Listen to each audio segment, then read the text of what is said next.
Boa noite, pessoal. Hoje nós vamos fazer algo bastante diferente do que sempre fizemos aqui na Alterdata. E eu queria primeiro traçar uma reflexão. Às vezes, quando nós vamos assim num teatro e nós estamos vendo aquela peça linda de um balé, por exemplo, nós estamos olhando o show pronto, já fazendo sucesso, tendo resultados. Mas, na verdade, existe um exercício por trás das cortinas, lá nos bastidores, que fazem com que aquele espetáculo tenha sucesso, tenha resultados. Sacrifício, dificuldades, problemas, dúvidas, incertezas, inseguranças, aprendizados. Tem uma série de elementos que acontecem que ninguém vê. As pessoas veem só a foto bonita, veem só o resultado pronto. O que nós queremos fazer aqui hoje é abrir as cortinas e mostrar os bastidores. O Sandro, que está aqui do meu lado, trabalhou aqui na Alterdata há muitos anos e o Sandro tem uma posição muito clara porque nós juntos vimos a história inteira da Alterdata acontecer e mais recentemente na SS Paris, que o Sandro fundou alguns anos atrás. A intenção hoje é passar um pouco de história, um pouco de cases, um pouco de informações, mas com viés didático. O que nós pretendemos aqui é passar um pouco do qual é o nosso racional desde a fundação da empresa para fazer com que a gente consiga desenvolver uma linha completa de raciocínio do que a gente acredita que as coisas que são fundamentais para uma empresa de alta performance. Vamos juntos, Sandro? Vamos juntos. O que você acha? Será que vai dar certo esse negócio? Eu acho que a gente tem bastante história aí para contar, bem legal. Eu queria só fazer uma aspas aí, para quem não sabe da minha história, né? Eu entrei na Alterdata em 1990, fui o segundo funcionário da Alterdata, quando ela era home office, nem tinha sede ainda. E fiquei aqui por 26 anos, trabalhando junto do Vladimir e Zé Ronaldo, né? A empresa foi crescendo. Saí da Alterdata em 2017, montei a SS Paris Software. Tenho representações da Alterdata e também sou sócio de uma empresa de telefonia. Tá? Então a gente tem aí uma experiência bem bacana para contar, desde quando a Alterdata eram 4 pessoas quando eu entrei. Muito bom, vamos em frente. Nós fizemos o seguinte aqui, nós estruturamos aqui esse bate-papo nosso em 4 blocos, né, Sandro? 4 blocos. Então fala aí, o primeiro bloco nós vamos falar aqui de oportunidades. Vamos lá, o segundo. O segundo sobre pessoas, o terceiro sobre processos e o último sobre indicadores. Bacana. Então, nós dividimos em 4 blocos, porque nós entendemos que esses 4 blocos são os blocos importantes de racional. Só que nós queríamos começar essa atividade hoje aqui mostrando algo bem histórico. Lembre-se de um contexto. A Alterdata é de 1989. Em 1989, eu tinha 25 anos, o Zé Ronaldo, meu sócio, tem 5 a menos, então ele tinha 20, Sandro tinha 23. 23. Né? Então nós éramos um monte de meninos ali tentando fazer a coisa acontecer. Naquele contexto, eu era o mais velho de todos e eu tinha um pouquinho mais de habilidade que a média de comunicação. Então eu era o mais comunicativo, aquele que falava um pouco melhor em público, tal, e aquele que criava as imagens de uma organização que eu, na minha cabeça, não podia ser um bando de programadores trabalhando juntos. Tinha que ser uma empresa de software. Eu sou um programador por natureza, o Zé Ronaldo também, o Sandro um administrador. Quando o Sandro chegou na empresa, tinha 1 ano. A Alterdata é de 89, ele chegou 1 ano depois. E eu vou mostrar para vocês aqui agora um vídeo de 1 ano depois que o Sandro estava aqui. Ou seja, esse vídeo é de 91. Nessa época, nós tínhamos 6 pessoas. Nós vamos começar essa atividade aqui mostrando que uma empresa com 2.000 pessoas como a Alterdata tem hoje, os 80 que o Sandro tem lá hoje, não começa por acaso. Ela tem um contexto e vocês observem esse vídeo, que é um vídeo histórico, é o vídeo mais importante da Alterdata. Preste atenção no texto, preste atenção na fala, porque apesar da empresa ser pequena naquela época, nós já olhávamos distante, nós já olhávamos longe, nós já entendíamos que nós tínhamos que aparentar ser bom antes de ser bom. A frase que eu adoro, que eu falo em muitas palestras é: você tem que aparentar ser bom antes de ser bom, porque senão ninguém deixa você provar que é. Nós vendemos produtos intangíveis. Então nós temos que ter uma aura de qualidade em volta do que nós fazemos. Pessoal do estúdio, passa o vídeo aí pra gente.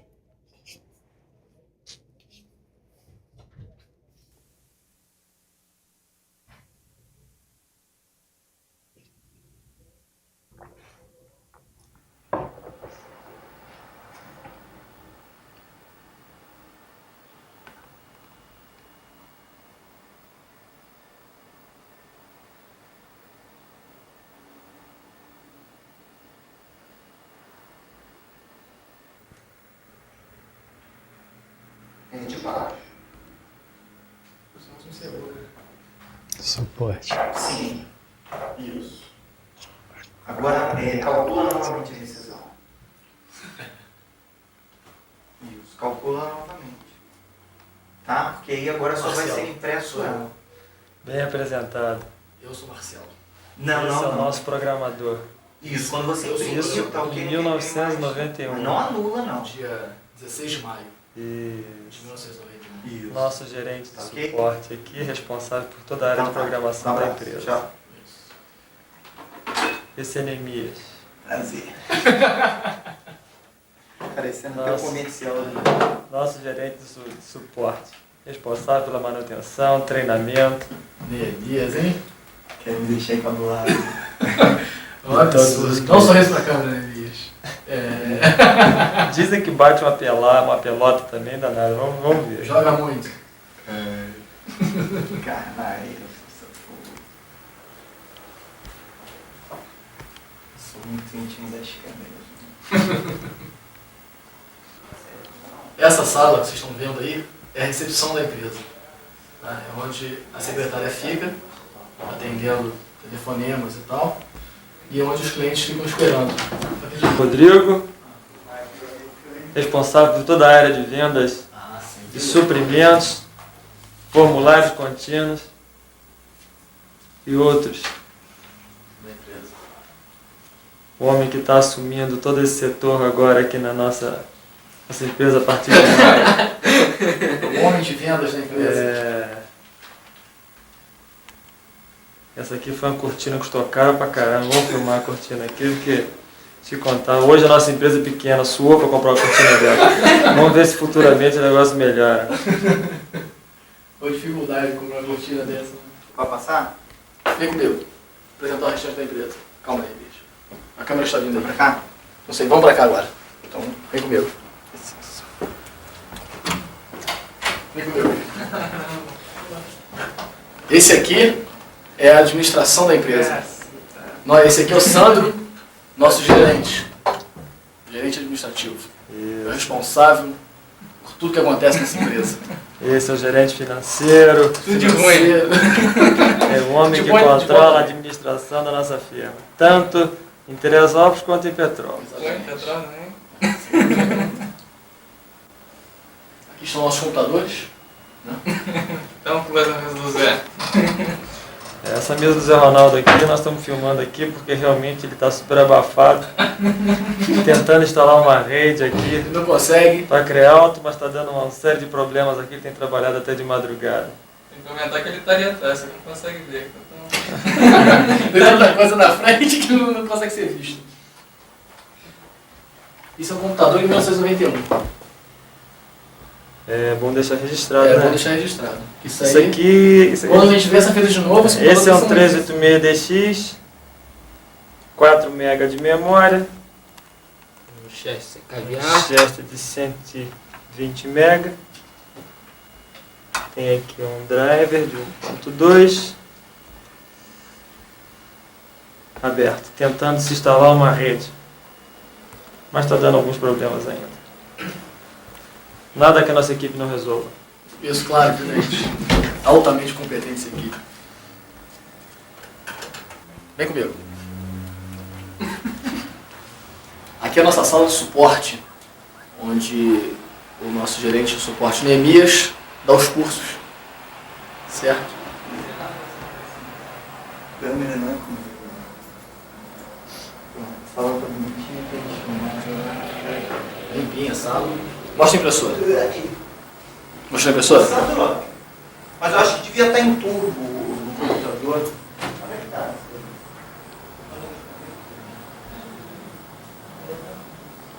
Aqui onde nós é a nossa copa. Onde nós temos aqui uma área reservada aqui.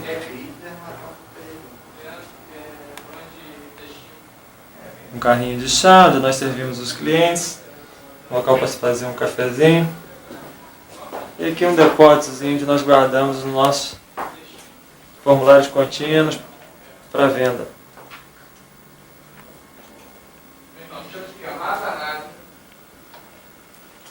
Tem uma almoxarifada aqui. Isso.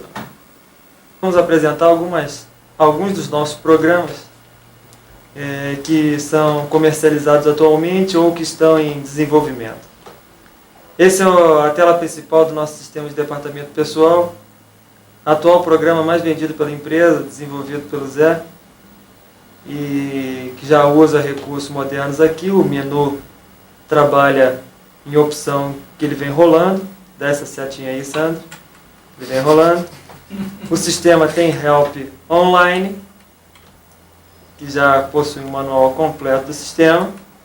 Trabalha também com uma calculadora online, a qualquer momento pode ser acessada, já é uma técnica moderna de desenvolvimento. E as opções do menu já trabalham com esquema de sobreposição de janelas. O cliente pode selecionar cada uma das opções, que ele já trabalha com um recurso bem moderno, usando uma técnica bem desenvolvida de sistema. Isso. Vamos dar uma entradinha ali no cadastro funcionário, que é uma das telas mais complexas que o produto possui. Dá para ter uma ideia boa de como funciona um cadastro de sistema. Avança mais um pouquinho na próxima tela, onde nós temos uma terceira janela que pode ser aberta em cima de cada um. Esse é um dos sistemas mais complexos que nós possuímos e o atual carro-chefe de vendas da empresa. E que nós temos que nos dedicar mais intensamente para dar um bom atendimento a cerca de 150 clientes que a empresa hoje possui. Isso. Já deu para ter uma ideia. Esse aqui é meu sócio. Ronaldo. Bora, Ladinho, vambora. E aí, Zé? Vai ser ramar aí. Isso aí é seu. Aquele ali é o baixinho da firma, é o Alexandre. O rapaz responsável por toda a manutenção externa da empresa. É o galã da empresa do tráfego de droga em Teresópolis também. O cara que visita os clientes e atualiza as versões de sistemas. E que distribui o bagulho. A gente ligou pro móvel. Atualizador das melhores meninas das filhas. Você conhece assim não, cara. Cadê a Ana Paula? Quem foi? A equipe está toda aqui, só está faltando a Ana Paula. Ela tinha teste, ela tinha prova, não sei o que ela falou exatamente. Mas você foi filmado, Ladinho. Tem que filmar. Dá licença, fica ali que eu vou filmar. Dependendo das mentiras dele, nós vamos ficar ricos. Eu quero deixar registrado que essa mesa aqui não é a minha. Além de mentiroso, é soneiro. A minha mesa é a mesa de lá. Mas tudo Câmera bem. bem da empresa. O que importa é a equipe, né, gente? Esse é o nojento. O vídeo, Sandra, é simplesmente emocionante, porque ele tem tudo a ver com o que nós estamos falando aqui. Você vê que esse vídeo a gente está ali o tempo inteiro valorizando pessoas. A equipe é importante, a equipe é fundamental. O contexto da época era uma época que nós não tínhamos padronizações nenhuma, não tinha referências. Nós não sabíamos exatamente que setores nós tínhamos que criar, que indicadores tinha que controlar a empresa, a gente não tinha nada. E, na verdade, tudo foi feito com tentativa e erro. Tentativa e erro. E o que é interessante desse vídeo, né? Além de emocionar, né? Eu já vi esse vídeo umas, 100 vezes. E a gente sempre se emociona. Ainda bem que todos ali estão vivos ainda, né? Ninguém se foi. Mas o que é interessante é o que ali você já tenta passar. Quem vê esse vídeo, se fosse um pouquinho mais sério, entenderia que era uma empresa muito mais estruturada do que realmente ela ela era na época, né? No sentido de a gente precisa buscar isso, né? E foi o que a gente fez, né? Tentativas e erros, sem consultoria nenhuma, né? Quebrando a cabeça, não tinha manual de como fazer uma empresa de software, e deu certo, né? Vamos começar então a entrar nos temas nossos no primeiro bloco? Sim, primeiro Está bloco. na hora. Vamos começar a Vamos entrar lá. aqui, nós falamos de oportunidades, porque na nossa forma de pensar, nós conversamos aqui antes de começar o evento, a gente entende que as oportunidades surgem para todo mundo. Sim, Na verdade, passa na frente de todos os empresários, todos os empreendedores, surgem algumas oportunidades, uns melhores, outros piores. O que faz grande diferença nos negócios é você perceber essa oportunidade, estar com os radares ligados o tempo inteiro para fazer a coisa acontecer de fato. Eu acho que aconteceu isso com a gente, né? sim. O que é legal, Vladimir, e eu gosto muito desse tema de oportunidade, porque nem todos conseguem enxergar, né? Às vezes as pessoas olham algo como um problema, e de fato é um problema, mas não vão além, em muitos casos, que outras pessoas enxergariam oportunidade. A gente tem um case bem legal, né, que a gente separou aqui para contar, que foi o caso de um cliente, né? Eu era do financeiro na época, era um cliente grande da Alterdata, acho que pagava 6 salários mínimos na época. Para a época Era muito grande, né? Porque as mensalidades eram bem menores dos outros clientes. E esse cliente me ligou, até um conhecido meu da época, falando que queria uma reunião com você, porque o valor de 6 salários, não me recordo se eram 6 ou 8, não lembro, estava muito alto e queria uma reunião. E eu falei, cara, é só com o Vladimir, eu não resolvo isso, né? Vamos marcar. E marquei para você e te dei a notícia, ó. Cliente X está querendo uma redução de valores, né? Essa coisa toda. Um problema para a gente na época, né? Ainda mais desse tamaninho ali. Grande. Ia impactar, né? Nosso medo inicial era até perder o cliente, né? E eu lembro, né? Você foi lá com essa missão, uma sexta-feira, eu lembro disso. Porque você lembra que era sexta-feira? Porque as sextas-feiras que você vinha a Teresópolis, né? Você sempre viajava para vender e Zé Ronaldo programando, eu no suporte, junto do Neemias, Marcelo também. E aí você foi para o cliente e voltou no final do expediente, né? E aí eu achei muito interessante que você pode contar aí melhor o que aconteceu, né? Eu acho que foi um exemplo bem legal. Porque nesse caso que o Sandro selecionou aqui, a história era porque tinha um problema. Então na nossa frente tinha uma ameaça, e essa ameaça, dependendo de como nós estamos preparados para ela, pode realmente ser um grande problema.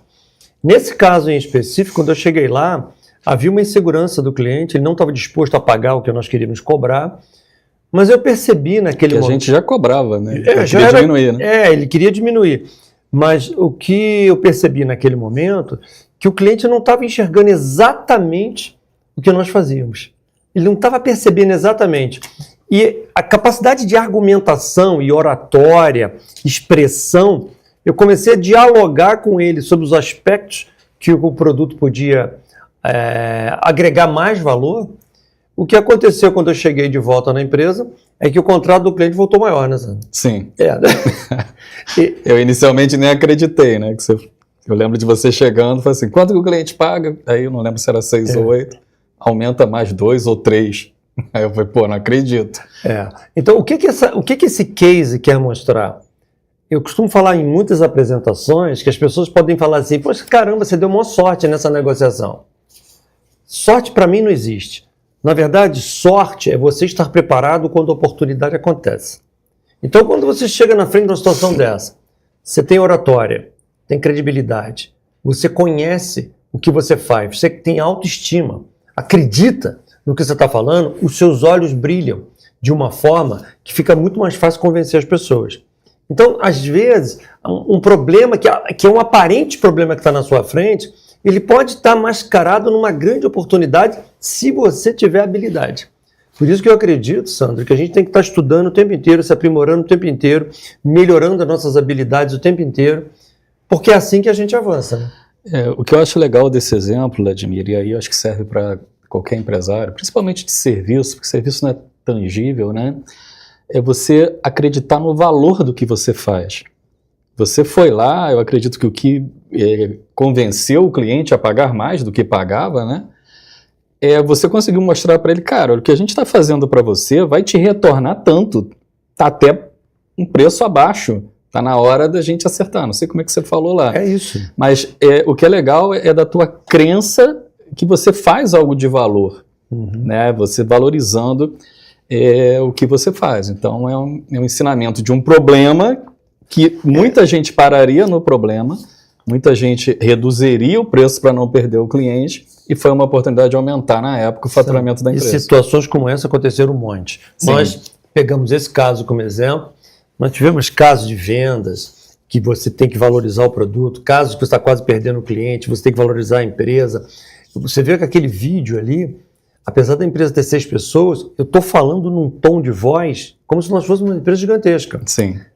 Sério, assim, conquistando a importância da equipe, tal. Esse comportamento vai contaminando a empresa inteira, cara. E chega ao ponto de, em alguns momentos, você ter um destaque na hora que está na frente do cliente, né? Exatamente. Você separou um outro case aqui. O case de por que nasceu a SS Paris, né? Que foi uma oportunidade, né? Então, assim, quando eu saí da Alterdata, a gente está falando aí 2017, eu tinha, né, junto da minha esposa, né, que é minha sócia, a representação da Alterdata, saí para trabalhar menos, né? Minha carga horária é de 12 a 14 horas por dia. Consegui isso por uns meses, né? Trabalhar bem menos. E o que aconteceu? Um cliente nosso da Alterdata, que a gente representa a Alterdata, ele pediu uma alteração no sistema. E nosso time da operação SS Paris, né, que representa a Alterdata, pediu essa alteração e a Alterdata negou essa alteração, até porque era muito complexo, era quase um sistema novo. E na época eu falei para o pessoal, avisa o cliente que não dá para fazer. Antes disso, um gerente que trabalhava comigo, junto com outra pessoa que trabalhava no suporte, falou, mas isso que ele quer a gente consegue fazer. Eu, como assim? Não, dá para fazer, o que ele quer a gente consegue fazer. Eu falei, então faz, cobramos na época, eu não me lembro, mas entre 3 e 5 mil reais da pessoa e fez. Depois de pronto, o cliente pagou, satisfeito, que eu fui entender o que a gente fez. Né? Então, me mostra aí o que vocês fizeram para o cliente. Quando a gente viu aquilo, eu falei, cara, o problema desse cliente não é dele, é de todo mundo da área contábil. Né? A gente tem uma noção boa de contabilidade, né? Eu sou formado em contabilidade também, apesar de nunca exercer. Eu falei, cara, isso aí virou um produto. E aí nasceu a SS Paris, né? Então, resumo, Sandro, aí, você estava diante de uma situação que, teoricamente, você não tinha solução, você observou uma oportunidade, construiu um produto que solucionava aquela dor, e aí tem um mérito grande, que é dar sequência a isso. Sim. E fazer isso se transformar em algo tangível que funcione num monte de gente. Essa aí, né, quem é cliente nosso, isso aí é a história do lance simples, né? Então, mas, Sandro, isso não acontece, não funciona sempre, né? Sim, sim. Tem um case que a gente trouxe aqui também, ao contrário desse. Ao contrário desse. São dois, não sei. Ao contrário desse, porque há uns anos atrás, a Alterdata era bem pequenininha, e a gente estava sendo assediado por as transportadoras que precisava de um software para a transportadora. Só lembrando que as transportadoras eram clientes do DPI Contábil. Eles já eram cliente nosso, interno, mas queriam os produtos específicos, de conhecimento de transporte, aquelas coisas.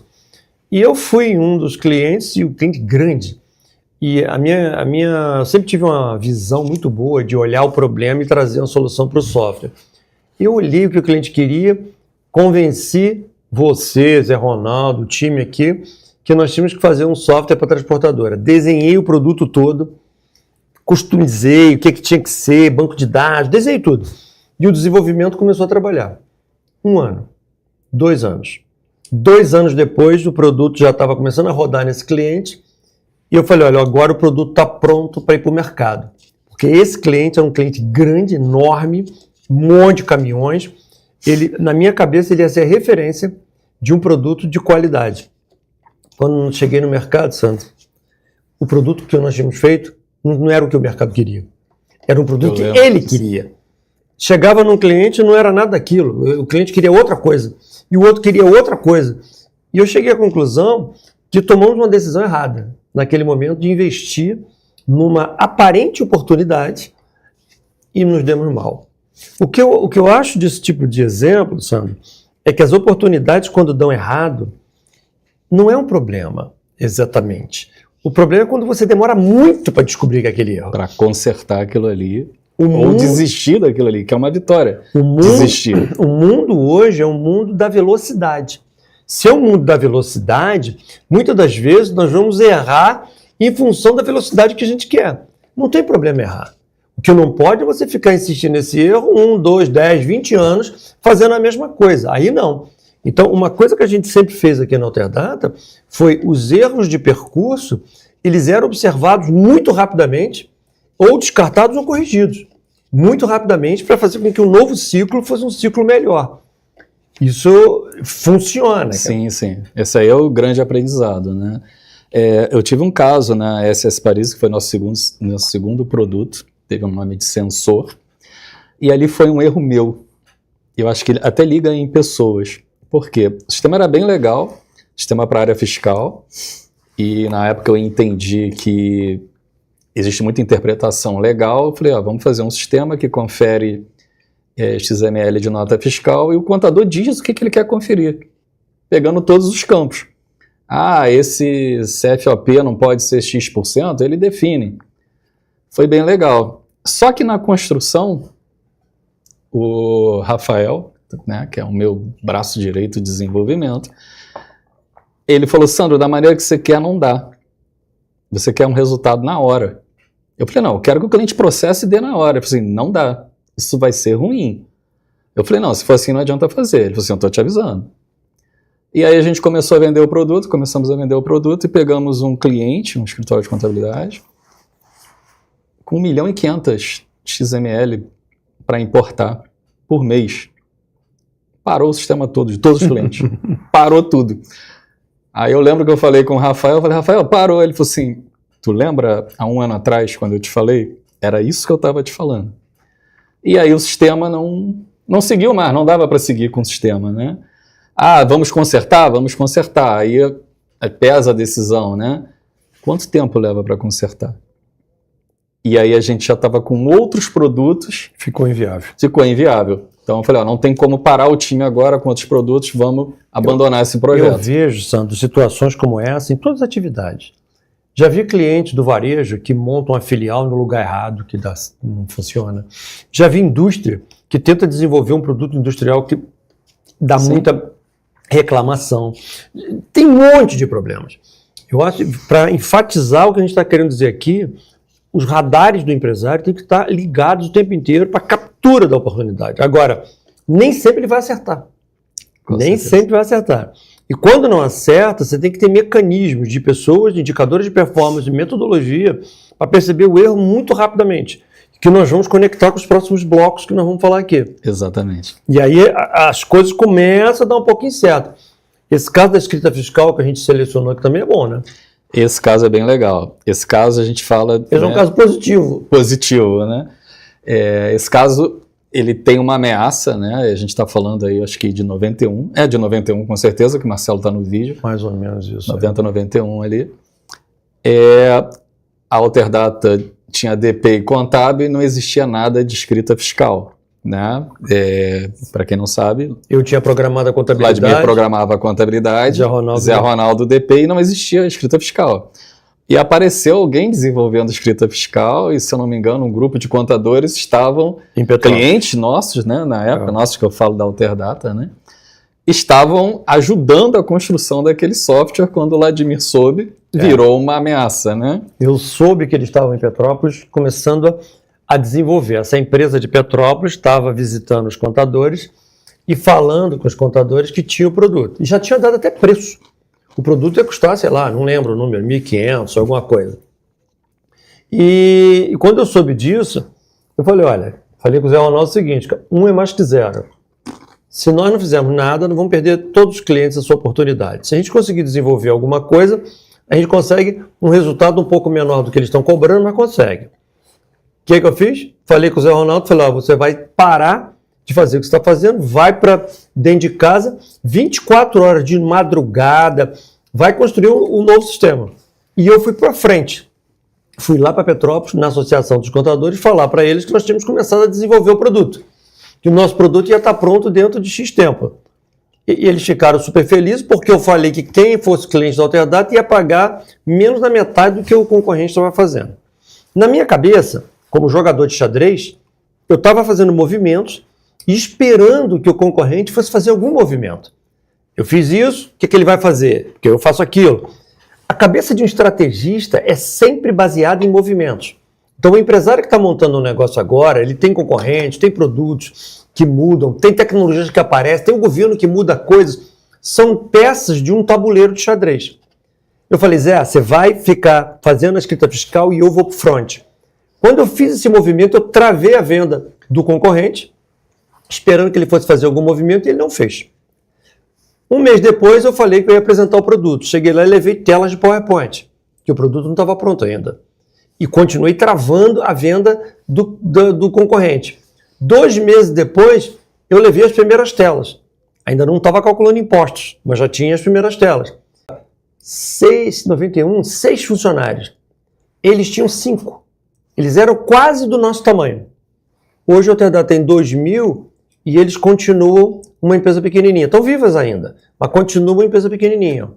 Eu acredito que grande parte dessa energia que a gente coloca nas coisas, ela tem a ver com movimento estratégico, que é como se estivesse movimentando o xadrez. Essa situação fez com que um concorrente não entrasse dentro dos nossos clientes e tem tudo a ver com risco, tem tudo a ver com mitigação de riscos, porque isso poderia trazer um risco muito maior no futuro.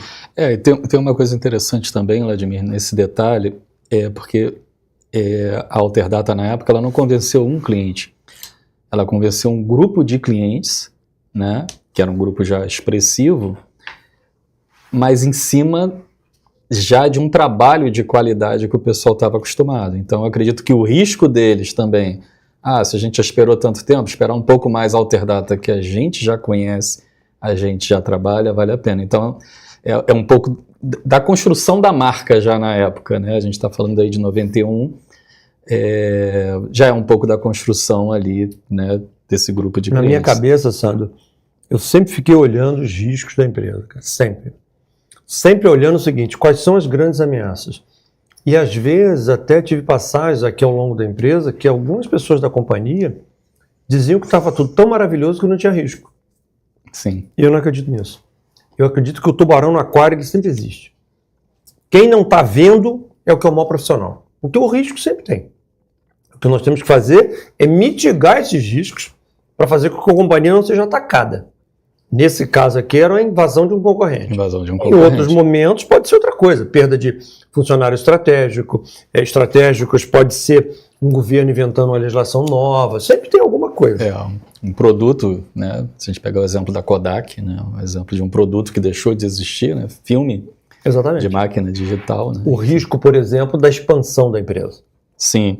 Esse é uma coisa bem interessante, cara, porque eu me recordo, assim, desculpa o tempo, você enchendo o saco, a gente tem que sair do Rio, né? A Alterdata na época, aí a gente já está falando aí de perto de 94, por aí, né? E a Alterdata tinha no Rio, por acidente, tinha em Uberlândia por acidente, mas não é a história aqui agora. E eu lembro de você, a gente tem que sair do Rio, você falava comigo, Zé Ronaldo, né? Tem que sair do Rio, sair no sentido de expandir, não ir embora do Rio, obviamente, né?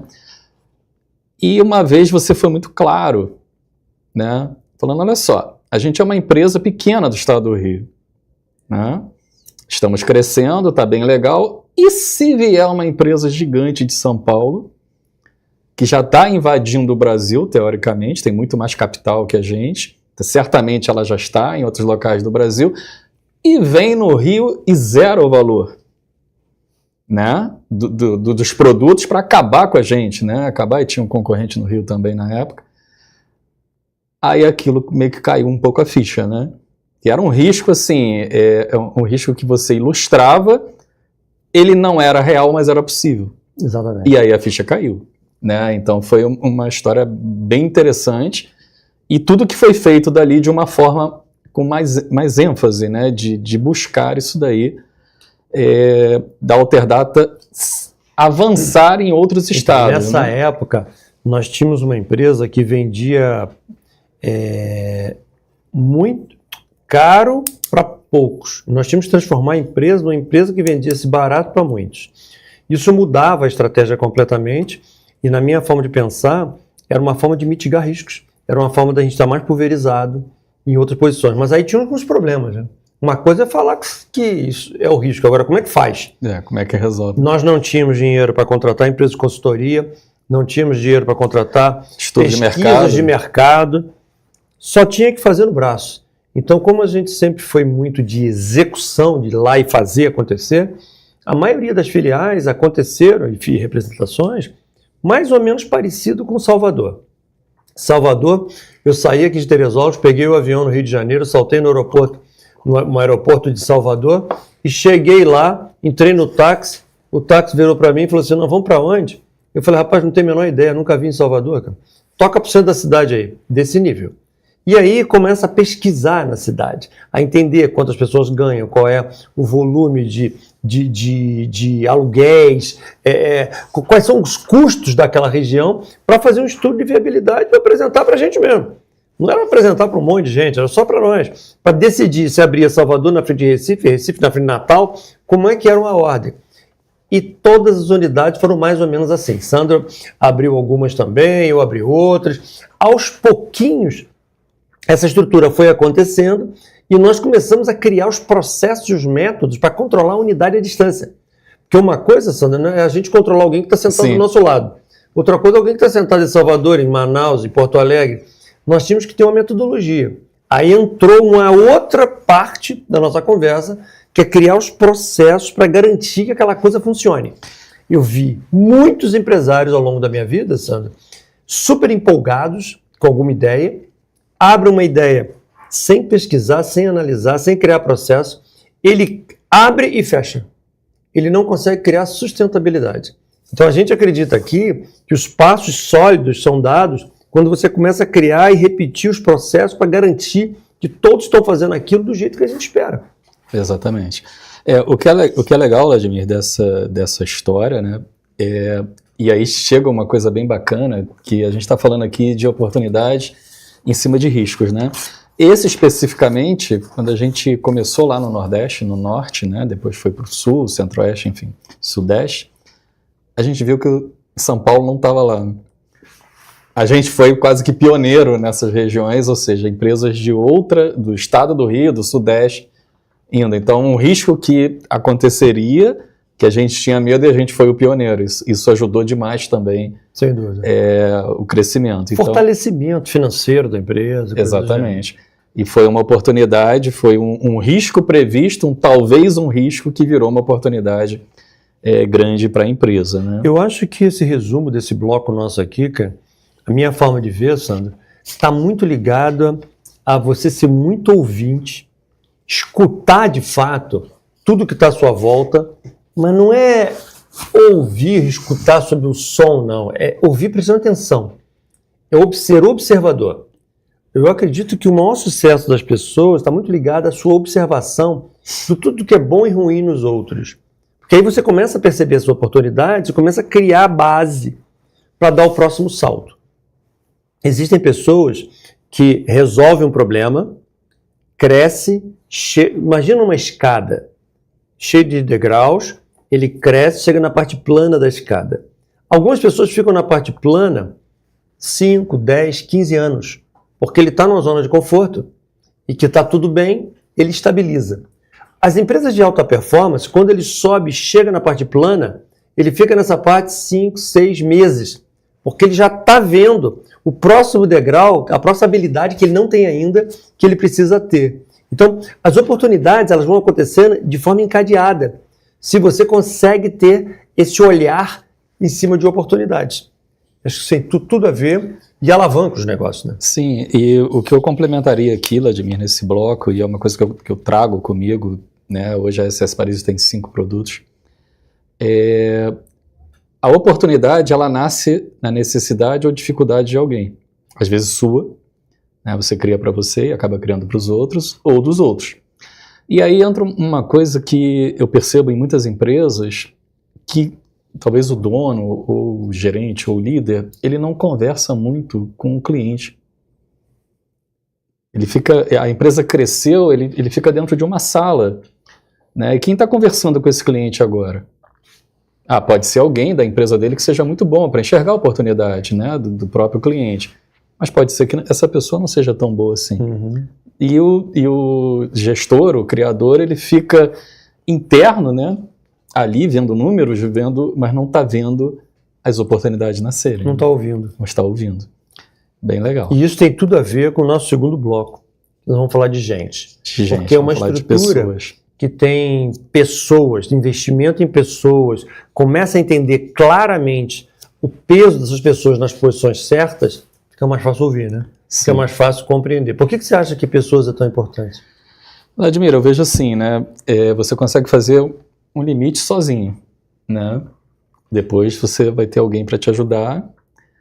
E se você quiser crescer ao ponto que você quer crescer, você vai precisar de gente. Não tem máquina, não tem IA, não tem isso, né? E por que você acha que na Alterdata nós somos bons em pessoas?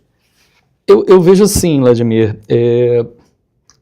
a gente começou aqui sempre observando as pessoas, né? Porque eu enxergo dois tipos de pessoas numa empresa que eu gosto, como eu trabalhei aqui na empresa, e um terceiro tipo não estaria na empresa.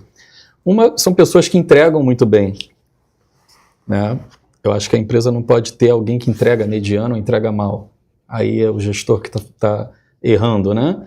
Ele tem que tentar fazer essa pessoa fazer uma boa entrega. Mas se ela não faz, você tira logo, né? Mas não é só esse tipo de pessoa, porque é muito mais importante você ter pessoas que pensam a empresa. E isso eu acho que é o grande desafio, é um desafio seu, meu, de qualquer um que está assistindo. Porque essas pessoas são raras. Mas às vezes ela está na sua empresa e você não está percebendo. E se você buscar, aí você tem que investir para desenvolvê-la. Uma coisa curiosa sobre pessoas, cara, que acho que tem a ver com o desenvolvimento aqui da Alterdata e talvez lá da SS Paris, porque você quando montou a SS Paris já era maduro. Nós quando montamos a Alterdata a gente era uns meninos. Só que eu tenho uma característica pessoal minha que eu acho que pode ter contribuído e ter ajudado naquela fase inicial. Porque quando a Alterdata foi fundada eu tinha 25 anos, mas com 21 eu fiz um curso de oratória. Com 22 eu fiz um curso de liderança. Eu não liderava ninguém. Com 21 ou 22 eu já estava lendo livros de sociologia e psicologia sobre comportamento humano. Eu já estava envolvido em estudos de eneagrama para entender comportamento e perfil comportamental das pessoas. Aí quando a Alterdata foi fundada, eu já conseguia ler um pouco como é que era o seu perfil, como é que eu tinha que lidar contigo, e como é que eu tinha que lidar com o outro, que tinha um outro perfil. Eu acho que uma das missões importantes aqui para as pessoas entenderem é que as pessoas são diferentes. Sim. Elas podem conseguir os mesmos resultados. Eu sou totalmente diferente de você. Eu respeito a forma que você é e vice-versa. Você consegue resultados e eu consigo meus resultados, talvez de forma diferente. Um dos grandes erros que eu vejo em muitas empresas, Sandra, é que o líder, o dono, o empreendedor, ele acha que ele é o rei da empresa. Todo mundo tem que ser igual a ele. Todo mundo tem que fazer da forma que ele faria. Todo mundo tem que aceitar a opinião dele e seguir a opinião dele. Isso, ao meu ver, não funciona. Não funciona. Não funciona. Porque não é assim que as pessoas funcionam. As pessoas talentosas não suportam isso. Sim. Porque ele quer ter a criatividade dele, quer estar no polo pensante do negócio. Exatamente. E às vezes, né, você vai inibindo essas pessoas se você não der uma abertura e a pessoa desiste, né? Por outro lado, você tem umas pessoas que eles acham que você, como dono, tem que seguir a ideia dele, mesmo que você prove. Tudo bem, né? acontece. De 2 mais 2 não vai dar 4 no cálculo dele. O teu caso é um caso interessante para a gente comentar. Sim, sim. Porque você entrou na companhia com 23 anos, a empresa tinha 5 pessoas. E mesmo assim, você teve um envolvimento em decisões na companhia que foi bem diferente, né? O que eu acho bem legal, Vladimir, e aí é um tema bem legal sobre pessoas, e aí a gente está falando da oportunidade que vocês me deram, né, de liderar a empresa também, mesmo pequenininha, né, desde quando tinha 6, 7 funcionários, a 1.400 quando eu saí, né? Você tem um perfil totalmente diferente, meu. Zé Ronaldo, né, que é uma pessoa inteligentíssima, capaz de ter um perfil diferente de nós dois, totalmente diferente. E o que uniu a gente, né? A complementação de um ao outro e principalmente os valores. A gente pensa diferente, enxerga situações diferentes, mas os valores são iguais. Então, uma coisa que eu cansei de contar, e contava para minha mãe às vezes, né, quando minha mãe era viva, quando eu estava aqui, eu falei, pô mãe, às vezes eu entro numa reunião com Vladimir e Zé Ronaldo, os dois estão com uma opinião formada sobre uma decisão. Pô, eu não sou dono da empresa. Mas eu tenho a liberdade de falar que os dois estão errados. E aí, claro, eu tenho que provar que os dois estão errados, né? E aí eu uso uma argumentação e uma decisão que eles talvez já tinham tomado, eles me escutam, né? E prevalece a minha decisão que não sou o dono da empresa. Eu achava isso muito legal, entendeu? Então sempre me motivou a pensar mais a empresa e buscar melhores resultados. Então, isso aí, Sandro, uma coisa para quem está nos ouvindo, é muito bacana ouvir, mas tem que entender que o empreendedor, o responsável por criar esse ambiente, é você. O Sandro não se sentiu feliz porque ele nasceu com esse dom, não. Ele sentiu o ambiente que ele podia falar. Esse é o Ronaldo, respeitamos as pessoas ao ponto de ouvi-los. Isso vai criando um clima que a gente se beneficia dos cérebros das pessoas, não dos braços. Então, a criação desse ambiente permissivo, ele é muito importante. Mas, Sandro, tem um limite, né? Sim. Tem um limite aí, porque se você fosse um cara que só falasse idiotice, só falasse besteira, ia chegar uma hora que nós não íamos te ouvir mais. Eu tenho um negócio de maturidade, Vladimir, acho que muita gente erra, e aí eu estou falando para pessoas que estiveram na mesma posição que eu, que é o seguinte, cara, eu discordo de você. Vamos supor que a gente voltou no tempo, eu estou aqui, e você fala, Sandro, tem que fazer isso, eu falo, não concordo. Só que a última decisão é sua, ou do Zé Ronaldo. Cara, o que você decidiu, eu vou seguir. Eu não vou agora fazer contra. Eu não vou ser contra isso para tentar mostrar que eu estava certo. Eu vou fazer. Não. Né? Isso é uma maturidade que às vezes, eu já trabalhei com várias pessoas aqui e na SS Paris, que a pessoa literalmente tenta boicotar o que você fez para tentar te provar que você está errado. Que você decidiu. Eu não admito alguém trabalhar comigo que pense assim. Eu também não. Mas acontece de vez em quando. Né? Sim, acontece. Acontece, o cara está aí do lado. Vários casos, vários casos. Muitas das vezes, eu e Zé Ronaldo não concordamos. Eu tenho uma opinião e tem outra. Sim. Se a gente resolver que vamos seguir a opinião dele, cara, eu sou soldado desse exército. Eu vou defender a opinião dele até a morte, porque exatamente. É parte de um time que faz as entregas como deveria, né? Isso é a postura que eu falei das pessoas raras. Essas você tem que investir, né? Então esse caso é um caso bem legal. E às vezes, cara, essas pessoas que a gente vai encontrando pelo meio do caminho, vão entrando na empresa, às vezes são pessoas que nem eles acreditam mesmo neles, cara. Sim. A gente, às vezes, pela experiência, pela maturidade, vê uma coisa que nem ele vê. Você tem um caso para contar disso? Eu tenho um caso bem legal. Tem 2 casos, né? Eu tenho um caso de uma pessoa que eu entrevistei para o suporte, nosso suporte. Aí eu estou falando de SS Paris, não mais da Alterdata.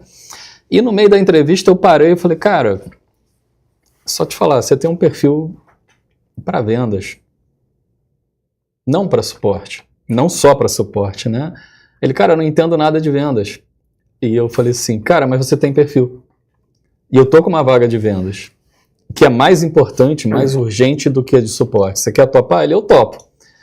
E aí foi muito legal, ele fez todo o treinamento, essa coisa toda, e foi para a primeira demonstração dele, do lance simples, inclusive. E eu falei, cara, eu tô contigo, eu vou assistir a demonstração. Qualquer pergunta que o cliente fizer, que você não saiba, eu entro. Fica tranquilo. E assim, foi a pior demonstração que eu já vi na minha vida, no sentido do outro lado. O cliente perguntava tudo em detalhes exigente, o cliente. De contabilidade. Eu falei, cara, eu nunca vi isso. E ele não conseguia avançar. E eu entrava toda hora e teve um momento que eu assumi a demonstração.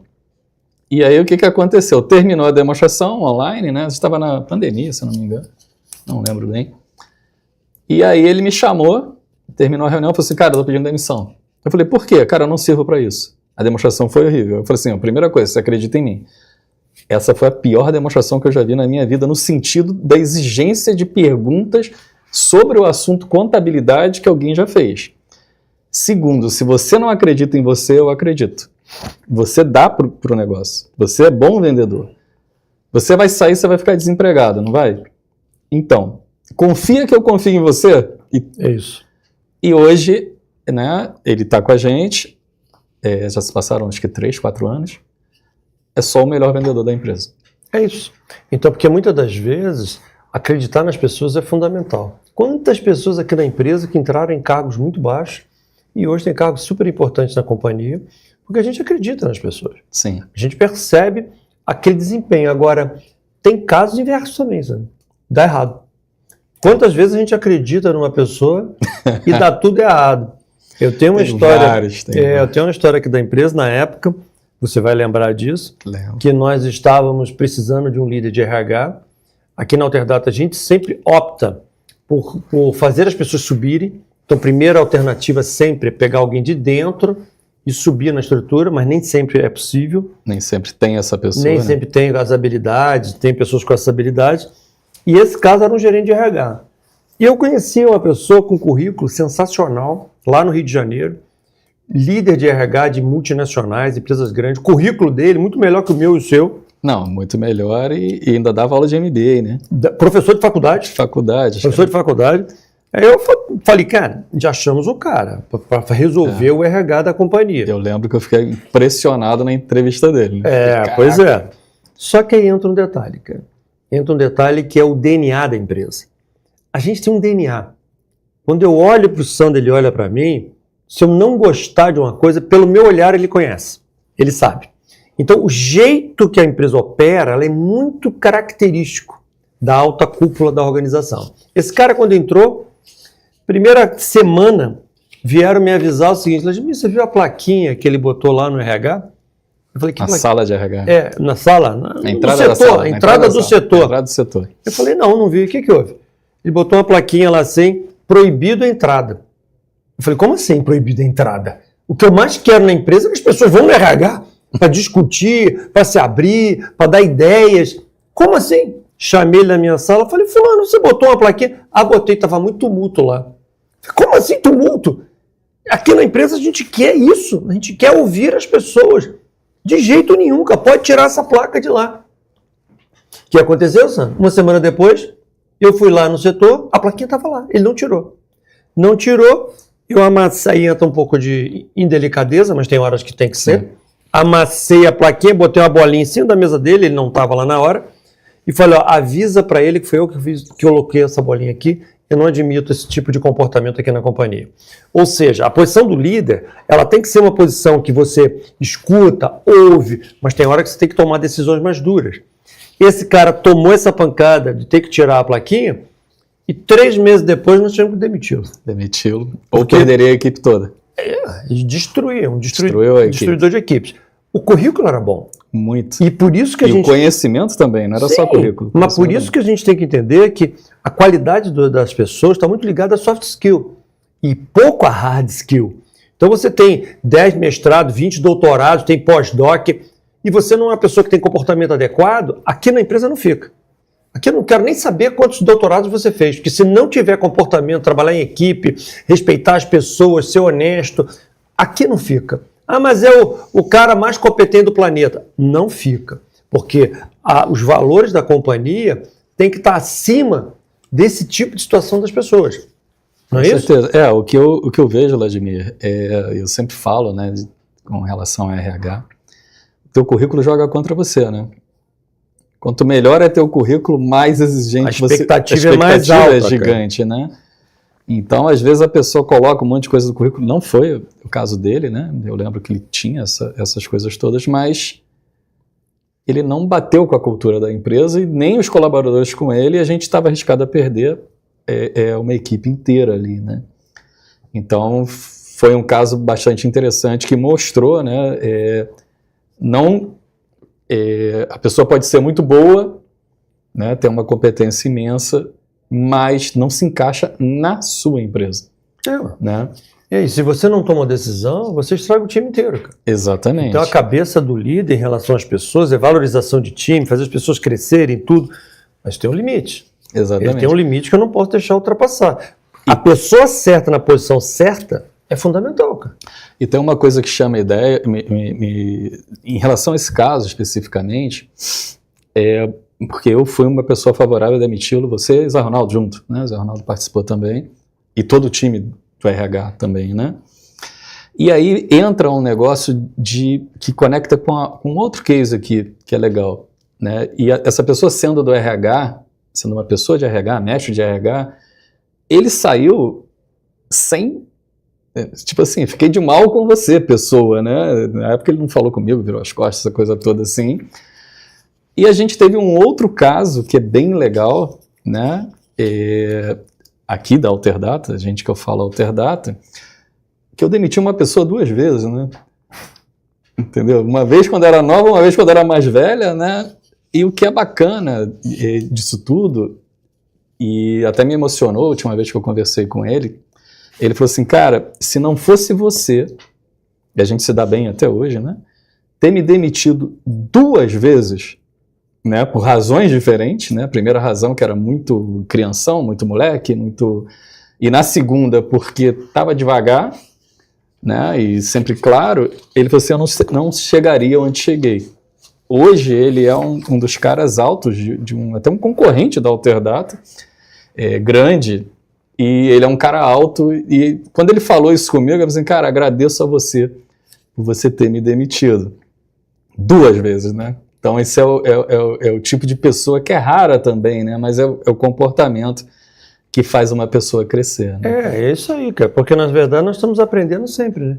E nós, como líderes, muitas das vezes a gente erra, né, sabe? Erra, bota a pessoa no lugar errado, acha que a pessoa vai dar certo. Eu me lembro da situação quando nós montamos a unidade em Curitiba, que nós mandamos um dos melhores profissionais nossos do Rio de Janeiro para lá. Sim. Top de linha aqui, alta performance, os clientes adoravam, mandamos ele para lá e ele se arrebentou lá, deu ruim. Porque ele não tinha as características que batiam com aquela região. A gente poderia ter demitido, porque ele não performou.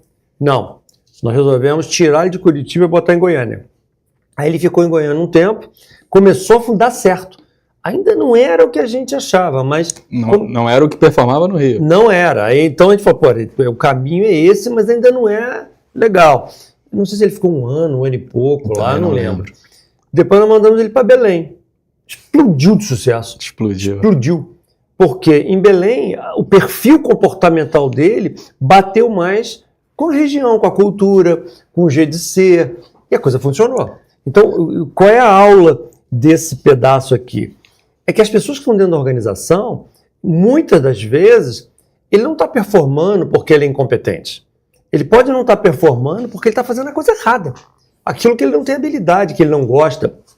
Por isso é que os líderes têm que ler mais livros de psicologia e menos livros técnicos. Tem que ler mais livros de perfis comportamentais, para você tentar ler as pessoas e entender como é que ela está naquilo que ela está fazendo. Às vezes você pega uma pessoa super tímida, aí você bota fazer reuniões com o cliente. Ele vai ser destruído. Pega uma pessoa introspectiva, você bota para fazer uma palestra. Ele não vai conseguir, cara. E não é porque ele é incompetente. Não é a habilidade predominante naquela pessoa. Então, esses elementos eu acho que são bastante significativos, assim, que a gente usar o melhor de cada um, né? Melhor de cada um e encontrar as pessoas pro lugar certo, né? Lógico. Então é fundamental o líder estar atento. E aí eu volto a falar, né, do líder atrás, né, da mesa, né? Eu tento me policiar, lógico que não é fácil, e é sentar do lado e ver a pessoa trabalhando, né? É você enxergar nos olhos da pessoa e entender. Né? Não estou falando que o dono da empresa tem que fazer isso pelo tamanho da empresa, mas alguém tem que fazer. Né? Sandra, essa diferença, tu está no lugar certo, isso vale até para mim e para o Zé Ronaldo. Porque quando a empresa era pequenininha, a gente percebeu nitidamente que o Zé Ronaldo era mais nerd, era mais introspectivo. Sim. eu era mais comunicativo. Então, naturalmente, eu fui tendendo para a área mais executiva da empresa, Zé Ronaldo tendendo mais para a área técnica, e isso foi fundamental. Sim. Foi fundamental a gente usar as peças certas nas posições certas. Exatamente. Né? São perfis que se completam, né? Exatamente. E esse Legal. case que você trouxe aqui do Ian? Então, esse do Ian foi de vendas. Outro case que eu tenho aqui que é bem legal é do Rafael. Rafael hoje é meu braço direito tecnológico, né? Porque, assim, para quem não sabe, eu não entendo nada de programação, né? Sei nada, quando eu olho aquela tela cheia de linha vermelha, azul e branco, não entendo nada que é aquilo. E quando eu montei a SS Paris, né, quando a gente viu a oportunidade, já com o conhecimento da Alterdata, eu sabia que desenvolver software não é pegar uma pessoa e fazer um software, né? Se o negócio crescer, você tem que entender o impacto daquilo ali, se tem estrutura de desenvolvimento, se aquilo vai dar certo. Uma coisa dá certo quando tem um cliente, outra coisa dá certo quando tem milhares de clientes. E eu convidei o Rafael, que é um amigo meu, que eu construí aqui, né, na Alterdata. Ele trabalhou na Alterdata e foi muito, muito interessante. E aí o acreditar dele, né? A gente estava conversando, eu falei, cara, eu queria que você estivesse comigo num projeto assim, assim, assado, você vai ser meu braço direito olhando os programadores se eles se programam bem, porque eu não sei olhar isso. E aí eu falei, cara, mas o teu salário é nada. Ele, como assim? Eu falei, é nada, você vai trabalhar um pouco olhando isso, me dando a tranquilidade, mas eu não vou te pagar nada, porque eu não tenho dinheiro para te pagar. Você custa muito caro. Agora, se a empresa der certo, você ganha um percentual do resultado. E eu achei que ele ia me pedir alguma coisa, né? Mas assim, do conhecimento, achei a resposta dele muito legal. Ele falou assim, cara, se for com você, eu faço. Né? E aí a empresa levou alguns anos para virar o prejuízo, né? Obviamente, o investimento não é fácil numa empresa de software. E hoje ele está lá, na nossa empresa, né? Com mais atribuições e com uma parte do resultado da empresa, né? Eu acho Então, que isso tudo, cara, mostra um aspecto que você acreditava, você sabia o potencial dele, você tinha credibilidade com ele, sim. senão ele também não teria aceitado um acordo desse tipo. Ou seja, pessoas é muito importante. Aqui na Alterdata a gente acredita que o mérito dessa empresa ser o que ela é hoje não é só minha, do Zé Ronaldo, não. Com certeza. São de centenas de pessoas que estão e já passaram por aqui, e você foi um deles, que montou os alicerces da companhia, focado em gente. Então, acho que um resumo aqui desse bloco nosso, eu acho que o líder ele tem que ser muito ouvinte, ele tem que ser muito respeitador da opinião das pessoas, mesmo que a opinião seja diferente da sua. De tal forma que você escute. Às vezes o líder se coloca numa posição, só porque ele é o líder, o dono, o empreendedor, ele tem que ter razão em sempre. Isso está destruindo a equipe. Às vezes você se coloca numa posição de que você vai ser melhor que os outros. Isso é uma mentira. Muitas literaturas atuais comentam que o sucesso está muito ligado a ter uma mente de aprendiz. Uma mente que você está o tempo inteiro aprendendo algo novo. Para que você tenha uma capacidade de adquirir competências novas continuamente. E um elemento fundamental é gente. Raramente vai existir uma empresa Sim. que não tenha pessoas. Só se for um cientista com um microscópio na mão, ele e as bactérias lá. Os robôs, né? Mas, em geral, qualquer negócio, você precisa de gente, cara. Mas é uma coisa legal, Vladimir, e eu complemento esse bloco aqui sobre gente. Duas situações numa empresa. Você precisa ter pessoas que fazem entregas boas, se é chover no molhado, obviamente, mas na prática, às vezes, você não sabe que tem isso, porque você não mede isso. E a outra é ter pessoas que pensam a empresa, né? Então, uma empresa, ela não vai crescer se ela depender só de você pensar ela. E achar pessoas que pensam com você é difícil. Eu já passei por essa dificuldade, passo por essa dificuldade na SS Paris, e eu acredito que o nosso crescimento é legal, mas poderia ser melhor. E estou em busca dessas pessoas, né? Seja a formação dessas pessoas. Mas tem algo que eu tenho no conceito de uma avaliação de um líder, Vladimir. Isso serve para a Alterdata, serve para a SS Paris, serve para qualquer um que esteja assistindo. Seja você mesmo líder, ou seja seu time de líder. Que eu acho que são 3 perguntas fundamentais que toda pessoa que lidera tem que saber responder e não é assim, vou analisar para responder. É responder na hora que for perguntado. A primeira é, no teu caso, se eu fosse te perguntar, Vladimir, a Alterdata está indo bem ou ruim? Não pode ter meio termo. Sim ou não? Está bem ou ruim? Você tem que saber. Ela está indo bem ou está indo mal? Sem dúvida. Sim ou não? Não tem essa de, no campo tal, tá juntando tudo, por esse lado tá bom ou ruim, tá juntando tudo, ela tá indo bem ou mal. Você tem que saber responder isso. E aí é cobrar dos líderes também responder. A segunda pergunta é baseada em que você está respondendo isso? O que está te levando a concluir isso? Quais são os indicadores que você tem para concluir isso? Nada subjetivo. E a terceira é mais importante. Se ela está indo bem ou está indo mal baseada em algo que tem fundamento, e às vezes não tem fundamento que a pessoa vai te responder como líder, e o que você vai fazer a partir daí? Se ela está indo bem, ok. Agora, o que você vai fazer daqui para frente? Nos próximos 3, 6 meses? Ela está indo mal? O que você vai fazer? Isso é fundamental. E eu vejo assim, e aí falo da SS Paris, acredito que aqui, se você fizer essa pergunta amanhã, você vai encontrar umas surpresas, e qualquer um que esteja assistindo. Isso é algo decisor para a sua empresa crescer e se estruturar. Eu acredito, eu estou 100% concordando contigo, porque, na verdade, eu vejo muito. A Alterdata hoje tem 60 e poucos mil clientes, né? Então a gente tem contato, cara, com gente de todo tipo. Cliente de alta performance, cliente fraco, gente que quebra, não sabe nem por que quebrou. Grande parte deles leva o dia a dia sem olhar para frente. Eles estão apagando incêndio todos os dias. Mas ele não consegue saber o que vai acontecer daqui a 6 meses, daqui a 1 ano. E aí começa um problema sério.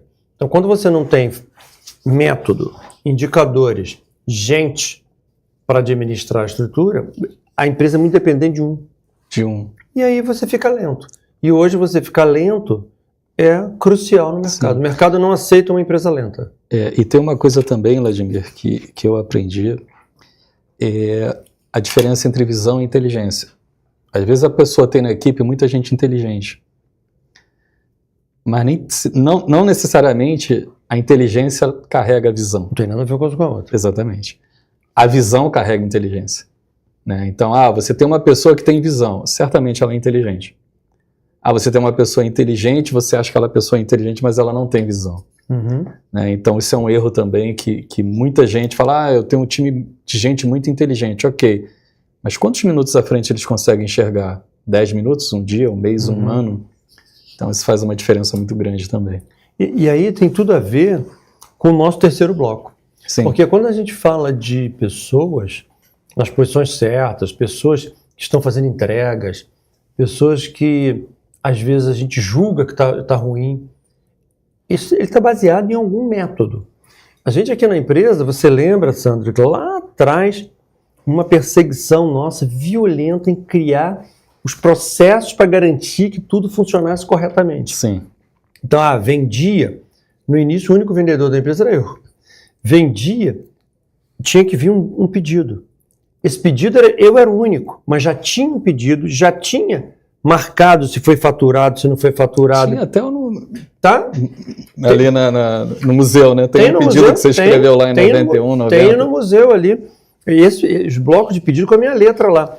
Mas eu quero falar o seguinte, eu era um só de vendas. E já tinha um método para garantir que vendeu, a parcela qual era, se foi faturado ou não, se o cliente foi implantado ou não. Vai dar o curso. As etapas. Então, eu acho que a gente sempre foi muito disciplinado, desde novinho, e eu sou disciplinado, até nas minhas coisas em casa, cara.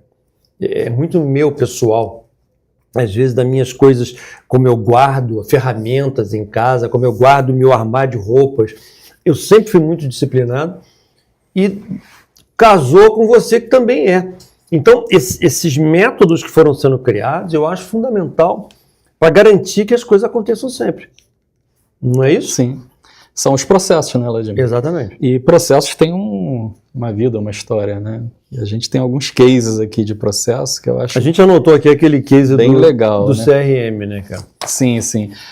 O que é importante, e aí a diferença que eu vejo assim, de sucesso em processos, é a percepção de alguém para criar o processo, para corrigir o processo e para desligar o processo. Né? Esse é o grande erro de muitas empresas, né? A gente tem aqui o case do CRM, né? CRM é uma coisa... Pô, hoje todo mundo sabe o que é um CRM, né? Em 90 ninguém sabia o que era isso, né? E parar o José Ronaldo, né? Que um dos grandes mentes da empresa, para fazer um software para controlar atendimento, não tem como, né? Mas a gente sabia que tinha que controlar o atendimento do cliente, né? Se ele foi resolvido, se ele não foi resolvido, você tem que ligar para ele, enfim. Lá, a gente está falando de 1990, né? E aí a gente criou, né? O primeiro CRM. À mão. À mão no papel, né? Nós fizemos um bloquinho, para quem está nos ouvindo, fizemos um bloquinho que em cima do bloquinho tinha o nome do cliente, aí tinha um quadradinho que botava o problema do cliente, embaixo a solução, o sistema, a solução que foi dada, e embaixo tinha uns xizinhos, resolveu ou não resolveu. Se o técnico de suporte, que tinha uma meia dúzia de pessoas, resolvia, botava o papelzinho do lado esquerdo. Não resolvia, botava o papelzinho do lado direito. E a gente passava pegando esses papeizinhos e tabulando. Isso ia para dentro do Lotus 123, que o Excel não era famoso ainda, para conseguir mostrar para a gente pendências, o que está certo, o que está errado, por que o cliente ligou. E essas estatísticas... Melhorar o produto, né? A empresa pequenininha, nós já tínhamos uma série de indicadores medindo o que estava acontecendo, descobrindo nossos próprios erros, descobrindo melhoria de que tinha que fazer no produto. Tem até uma melhoria histórica de um pessoal que é cliente, eu lembro disso até hoje, né? Que é cliente da Alterdata até hoje, a Dicom, do Rebel, Niterói. Você lembra da Sônia, que trabalhava lá? A Sônia ligava, e isso acusou, eu lembro disso até hoje, está falando de 90 a 91, acusou nesse relatório, o DP está duplicando a folha. Falava comigo, reclamava, eu falei, não tá, você fez 2 vezes. E aí, quando apareceu várias vezes isso, eu lembro que eu cheguei para o Zé Ronaldo e falei, Zé Ronaldo, dá para botar uma proteção no DP, para que quando o cara já processou a folha, não deixa processar de novo? Esse tipo de trabalho, você, né? Mas as pessoas estão escutando a gente hoje, pode achar isso muito elementar. Mas nós estamos falando, vamos falar de novo, estamos falando de 1990. 1990. Então, a questão não é a tecnologia.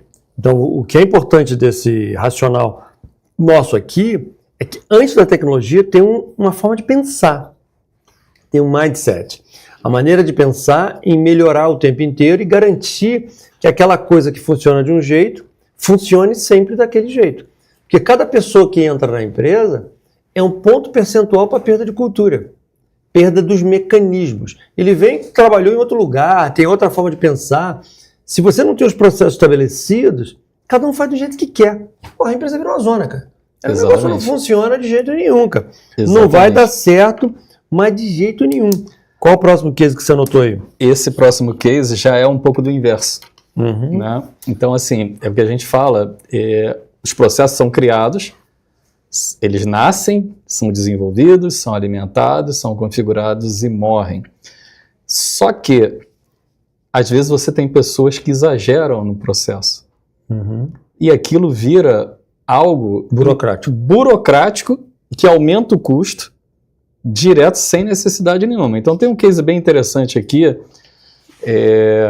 que aconteceu comigo, por acaso, que eu peguei, de uma pessoa que reclamou comigo, pelo exagero de perguntas para mandar para o jurídico para ele analisar uma questão do cliente. Eu falei, como assim? Aqui no CRM tem essas perguntas. Aí eu olhei, 21 perguntas, que era para o jurídico aceitar, né?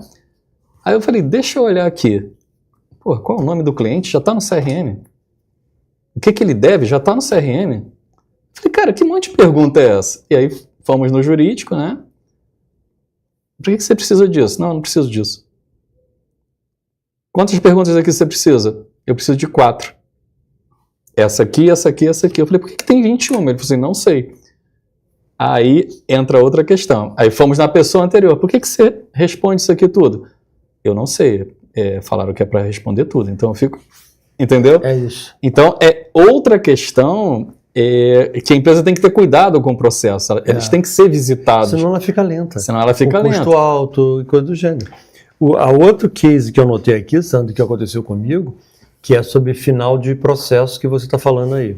Há pouco tempo agora, sei lá, foi um pouquinho antes da pandemia, talvez uns 6 ou 7 anos atrás, o nosso setor de compliance, que analisa os processos para garantir que está tudo funcionando, me ligou, foi lá na minha sala, 2 pessoas, e falaram assim, Vladimir, está acontecendo um negócio na administração, tem um processo que é feito lá, que a gente não está entendendo. Por que as meninas têm que fazer daquele jeito? E elas estão fazendo lá, mas a gente não está vendo sentido. Só que elas não sabem por quê. Olha que coisa interessante. Elas estão fazendo, mas não sabem por quê. E elas fazer. Mandaram fazer. E será que você sabe para que é isso? Elas me explicaram o que era. Eu falei, sei, porque foi eu que criei isso aí, há uns anos atrás. Isso não serve para nada hoje, porque mudou tudo. A empresa cresceu, já nossas caixas são eletrônicas, não é mais impresso. Mudou. Não tem sentido nenhum, cara. Aí elas levantaram, já estavam saindo da minha sala, beleza, ótimo, vamos encerrar esse processo aí. Eu falei, vai, pode voltar. Senta aqui de novo aqui. A pergunta não é essa. A pergunta não é o porquê acabar com isso.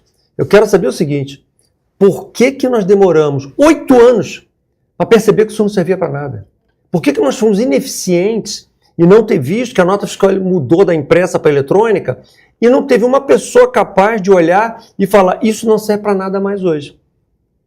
Por que nós estamos com as pessoas desmotivadas ao ponto de não olhar uma situação dessa ou não ter coragem de questionar o status quo? Então, o que a gente tem que tirar de aula aqui é que continuamente, o que o Sandro falou é super verdade. Os processos vão morrer um dia. Ele tem data de validade. E essa data de validade varia de acordo com o tipo de processo. Pode ser porque a venda cresceu, pode ser porque a venda caiu, pode ser porque um método foi automatizado, criou-se a internet hoje, que antigamente não tinha. Sei lá, aconteceu uma variação qualquer. O importante é que os processos são importantes, são fundamentais para garantir que se faça da forma certa, mas alguém tem que olhar para saber se aquilo faz sentido, se a matemática está certa. Sim. Não é? Isso a gente vai falar em indicadores. Exatamente. Um dado interessante, talvez, né, que você falou, talvez as pessoas não entendam. A Alterdata, eu estava aqui ainda quando a gente criou isso. A gente criou um setor para conferir processos de todos os setores. Né? E o que o Vladimir está falando é justamente desse setor.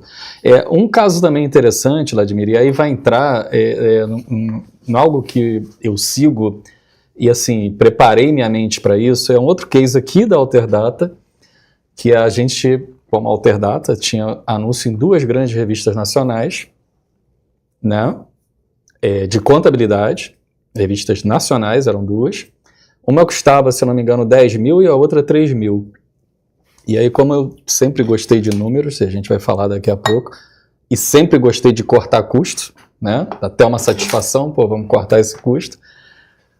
Fiz uma análise e vi que nenhum contato de venda vinha da revista mais cara. Vinham todos da revista mais barata. Cara, 2 mais 2, isso aí qualquer gestor resolve na moleza. Falei com você, ou com o Zé Ronaldo, não lembro, vamos cortar o anúncio dessa revista. A gente gastar 10 mil não dá resultado nenhum. Tá aqui, matematicamente comprovado. E a gente cortou. Cancelamos o anúncio lá. Da revista mais cara. Da revista mais cara. E no mês seguinte, não deu contato nenhum. Da revista mais barata. Da revista mais barata, né? E aí a gente foi olhar o processo. Falei, cara, como é que pode, né? A gente cortou, sei lá, dava centenas de contatos e deu 0, né?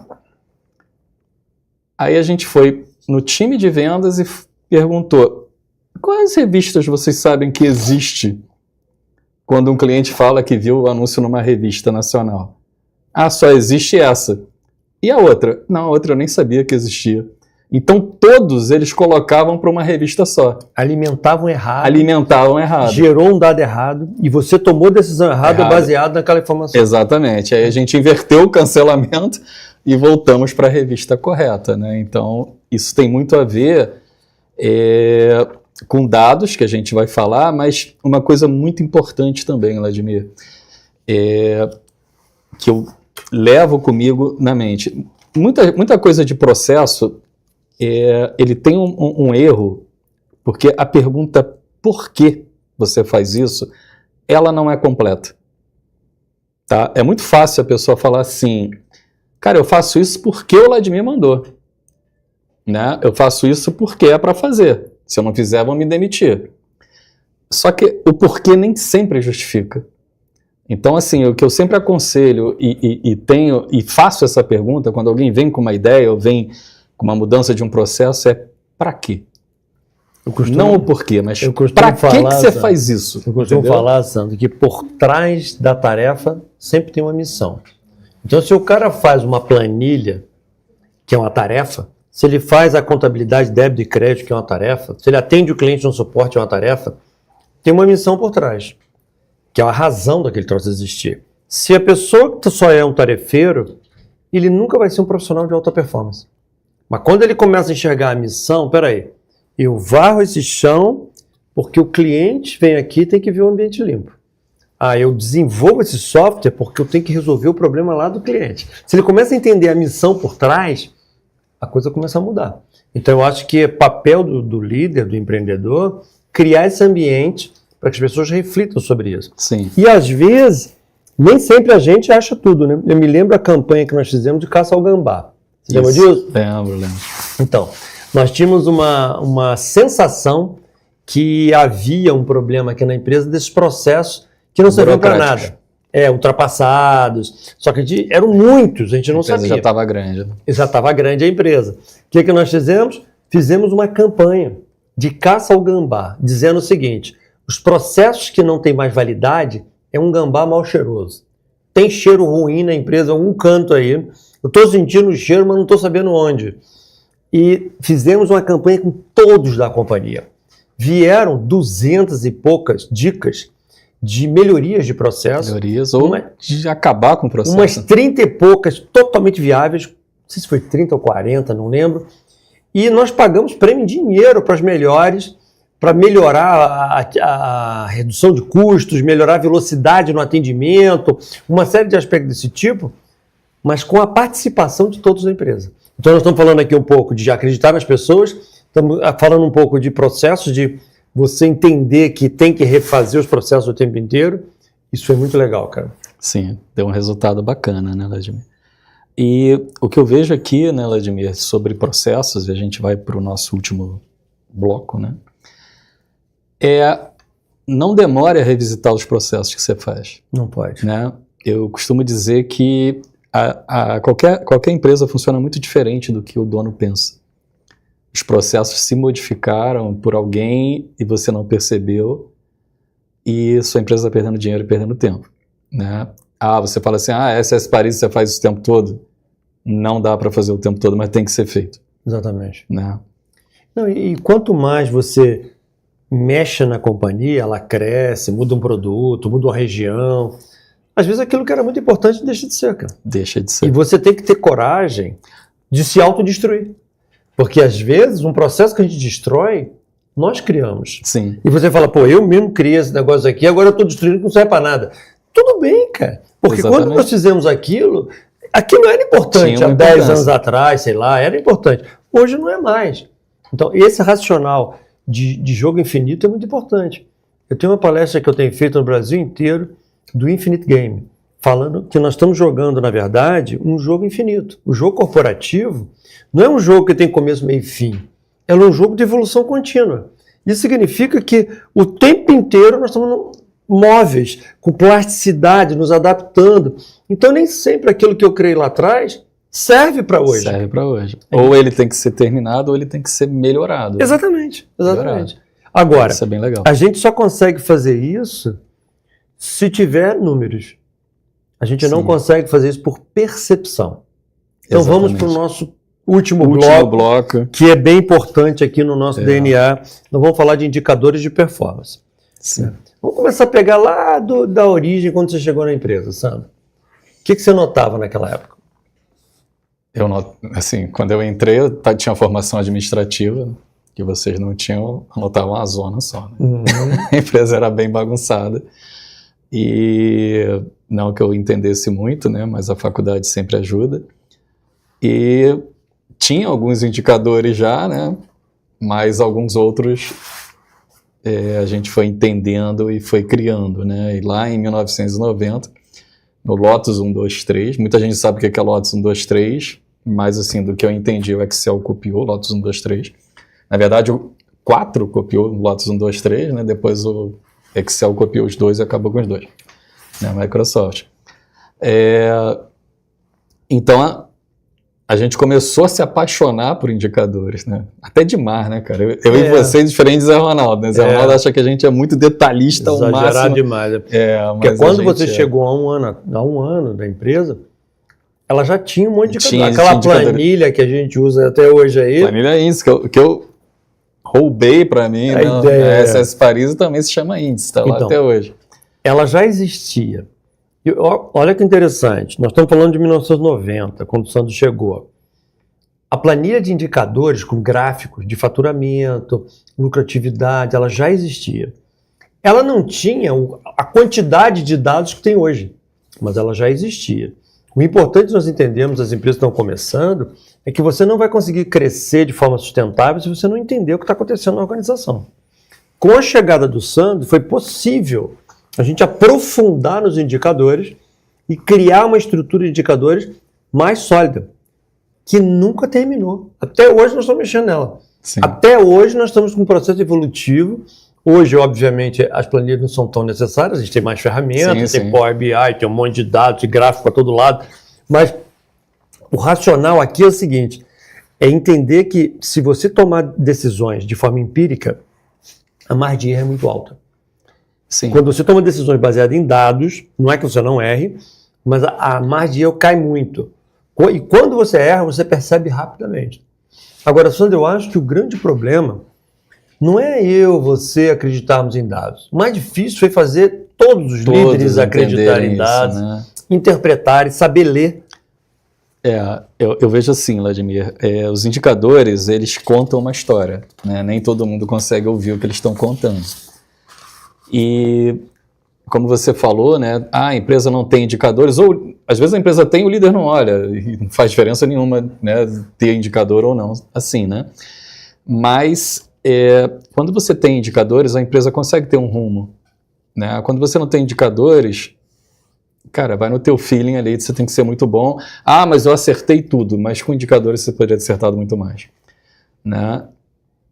E aí entra também indicador errado, né? Acho que é pior, é melhor não ter, né? E na sensação... Não, indicador errado acelera você quebrar. Acelera, né, você quebrar. E o que acontece, Vladimir?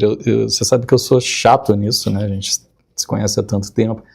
Cara, indicador errado é muito fácil de existir, né? Então, a gente tem várias situações que eu já vi quando eu estava aqui, quando eu vejo na SS Paris, de dados errados, seja o software que semana passada estava calculando certo, recebeu uma versão 9 e agora está errado, e você está tomando decisão errada. Mas eu acho que o erro, às vezes, é até na construção do indicador, né, Zé? Sim. Porque, às vezes, o indicador ele é fruto de 3, 4 números.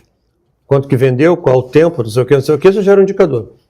Às vezes, quem criou com um dado errado. Um dado errado. Pronto, você vai tomar decisões erradas. E, assim, o que é bacana, Vladimir, e aí é a companhia, e eu vejo que a Alterdata é assim, a gente trabalhou e aprendeu assim, né? Mas é passar para a equipe isso, que é muito difícil. Muito. Então, o que eu falo com você, né? Quando alguém fala algo para mudar na empresa, uma ideia, alguma coisa assim, eu sempre pensei assim, cara, se aquilo não for impactar no meu custo de forma grave, eu posso até tentar. Igual, né, comentei para você, nosso casaco era azul, agora é preto. Cara, qual é o risco de... O que isso vai afetar? O valor é o mesmo, é só mudar a cor. Mas concordei com a pessoa e ficou mais bonito mesmo, né? Mas, cara, quando mexe no teu dia a dia, aí você precisa de dados. Exatamente. Né? Você precisa de dados confiáveis. Agora, o que você falou é verdade, que é muito difícil. Nós passamos uma dificuldade enorme aqui. Na época, nós já tínhamos... O cockpit já funcionava, já tínhamos gráficos pra caramba, e os nossos gerentes de filiais e representações não sabiam interpretar. Sim. O que nós fizemos naquela época? Aí serve como case bacana. Criamos uma estrutura violenta de treinamentos. Eu nem lembro mais quantos treinamentos eu dei para, assim, lotado de gente, ensinando, olha, esse gráfico quando sobe é uma coisa, quando desce é outra, quando essa bolinha aparece é uma coisa, aqui tem um alerta de vendas, aqui tem um alerta de qualidade, tal, para as pessoas poderem interpretar e sempre top-down. Ou seja, eu não posso aceitar alguém entrar na minha sala e falar que teve uma ideia do nada. Não posso. Ele tem que estar baseado em algum dado, algum número. Eu olhei essa amostra, peguei tantos clientes, fiz esses exemplos, estou concluindo isso por causa desses indicadores aqui. Isso aí é um bom profissional. Agora, não, eu acho que vai ser legal. Acha da onde? Nós não podemos aceitar dessa forma. Então, desde a fundação, e ser aficionado por indicadores de performance garantiu o nosso bom resultado. Errar menos, acertar mais. Não é que não erre, exatamente. Com a filial tal lá no interior de Minas Gerais não está indo bem. Por que lá não está e se a da Bahia está?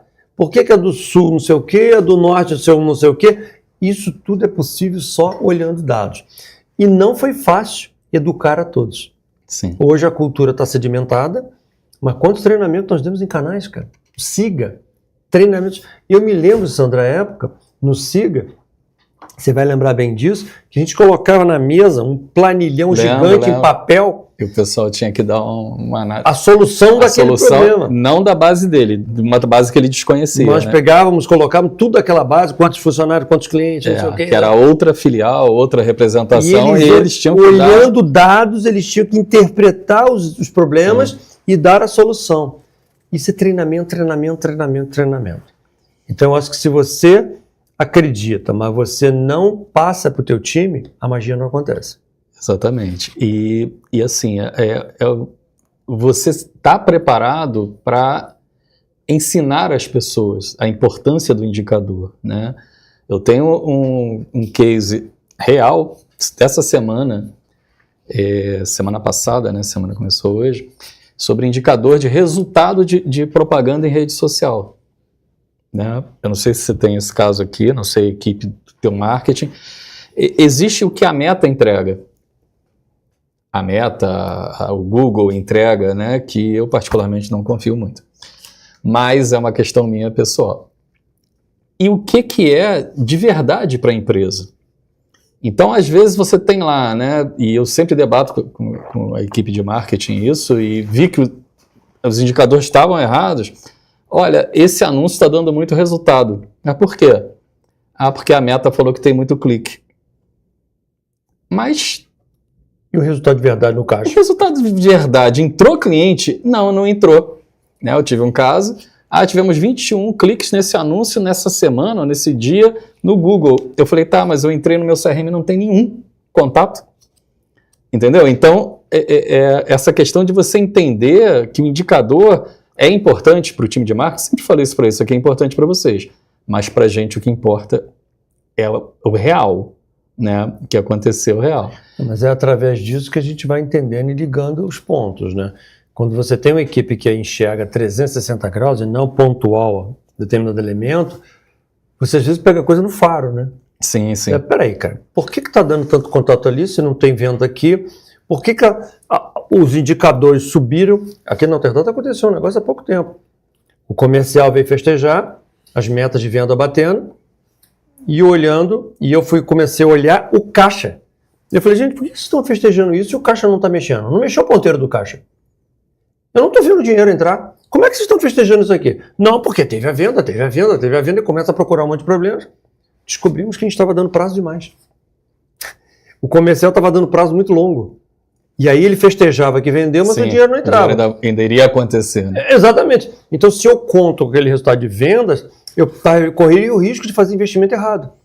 Então, são elementos desse tipo que uma visão mais sistêmica, você começa a perceber que algumas coisas não estão indo bem, né? E num case desse, Vladimir, que é bem próprio, né? Você falou um case legal, não sei se é isso aqui, é claro, não vou me meter na Alterdata, mas, cara, você sentiu que não está entrando dinheiro. Alguém deu a ideia de aumentar o prazo. Sim. Né? Pô, legal, aumentou as vendas. Mas realmente precisava aumentar o prazo? Lógico, exatamente. Entendeu? Exatamente. Não, e vou te falar mais. Esse é o questionamento, né? Baseado em que você acha que isso aqui vou falar mais. Foi o resultado de aumentar a venda? E se naquele momento foi o momento que o caixa estava pior, que eu precisaria de dinheiro para pagar o 10% dos funcionários? Sim. a empresa teria quebrado, né? Exatamente. E com venda alta. Ela teria tido um problema financeiro com as vendas super bem. E uma coisa interessante, Vladimir, assim, é muito eu e você, não o Zé Ronaldo, né? Como a gente é aficionado com indicador, né? Você lembra o indicador da bolinha de papel? Lembro. Uma invenção nossa? Conta aí. Quer que eu conte ou conta você? Eu vou contar que é legal. Então, assim, eu até procuro esse indicador hoje, né? Que a gente criou um indicador. Criou um indicador, não. A gente buscou um indicador que mostrasse um pouquinho do engajamento das pessoas com a empresa. A pessoa, o cuidado com a empresa, né? E aí a gente teve a seguinte ideia. Já eram aí, sei lá, quase 700 pessoas na época, 800, não lembro.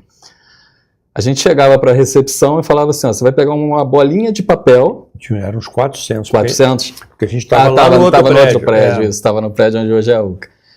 A gente pegava uma bolinha, ó, você vai pegar uma bolinha de papel, você vai amassar e você vai deixar na escada da empresa na hora da chegada do pessoal. E você vai cronometrar quanto tempo leva para alguém tirar Não, e a lata do lixo estava perto. A lata do lixo perto.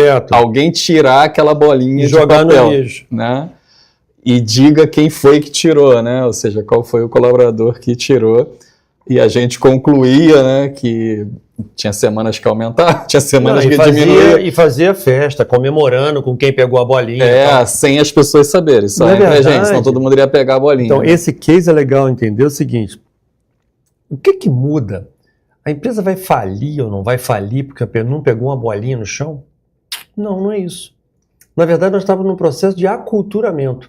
Da mesma forma que era importante pegar a bolinha para manter o ambiente limpo, era importante manter o banheiro limpo, as mesas limpas, os corredores, respeito com as pessoas. Então é todo um processo cultural que muitas das vezes eu vejo empresas falando para mim assim, que bobeira perder tempo com isso, cara. Isso é um detalhe. Sim, um detalhe, né? Mas na verdade são nesses detalhes que você vai construindo uma cultura. Construindo uma cultura de empresa responsável, que as pessoas tenham orgulho de onde trabalham e coisas do gênero, né? Outra situação também que foi bem legal, Vladimir, que a gente criou, em detalhezinhos, né? Foi quando a gente notou, aqui nesse prédio já, o tempo que a pessoa levava de passar na catraca, o tempo que ele levava para ligar a máquina dele, porque às vezes a pessoa trabalhava no 7º andar, queria subia de escada, né? E às vezes a pessoa subia para o banheiro, depois ligava a máquina e a máquina também demorava a ligar, né? A gente começou a perceber que tinha uma distância muito grande, né? Eram alguns minutos perdidos de trabalho. De trabalho multiplicado aí por todo mundo. Por todo mundo é um prejuízo grande para a empresa ou uma perda de oportunidade da empresa.